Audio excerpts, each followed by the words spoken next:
భారత జట్టులో రిషబ్ పంత్ ఈ టీ20 వరల్డ్ కప్ 2024తో మళ్ళీ రీ ఎంట్రీ ఇచ్చాడు. అంతకు మునుపు తన గాయం కారణంగా దాదాపుగా సంవత్సరన్నర కాలం పాటు దూరంగా ఉన్నాడు. అయితే ఐపీఎల్‌లో తన అరంగేట్రం చేసి అద్భుతంగా పేరు తెచ్చుకున్న తర్వాత ఇక భారత జట్టులో మంచి వికెట్ కీపింగ్ స్కిల్స్‌తో పాటు ఏ రోజు కూడా తన బ్యాటింగ్ స్కిల్స్‌తో నిరాశపరచలేదు. అయితే నిన్న సెమీఫైనల్స్ జరిగింది కదా ఇంగ్లాండ్ జట్టుతో. అయితే నిన్న మొయిన్ అలీని అవుట్ చేసిన తీరును చూస్తే ఎవరైనా సరే షాక్ అయిపోవాల్సిందే.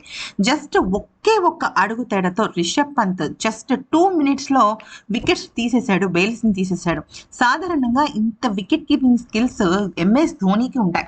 అయితే ఎంఎస్ ధోని శిష్యుడిగా రిషబ్ పంత్ గురువుని మించిన శిష్యుడిగా మారిపోయాడు.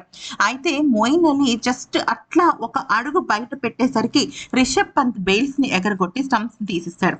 దాంతో బిక్కమొహం వేశాడు మొయిన్ అలీ. మొయిన్ అలీకి అసలు ఏం జరిగిందని తెలిసే లోపు రిషబ్ పంత్ వికెట్ తీసి వాళ్ళ సెలబ్రేషన్స్ కూడా స్టార్ట్ చేసేసుకున్నారు. ప్రస్తుతం దీనికి సంబంధించిన ఫుటేజ్ సోషల్ మీడియాలో వైరల్‌గా మారిపోయింది. ఇక రోహిత్ శర్మ అయితే రిషబ్ పంత్‌ని ఆకాశానికి ఎత్తేసాడు.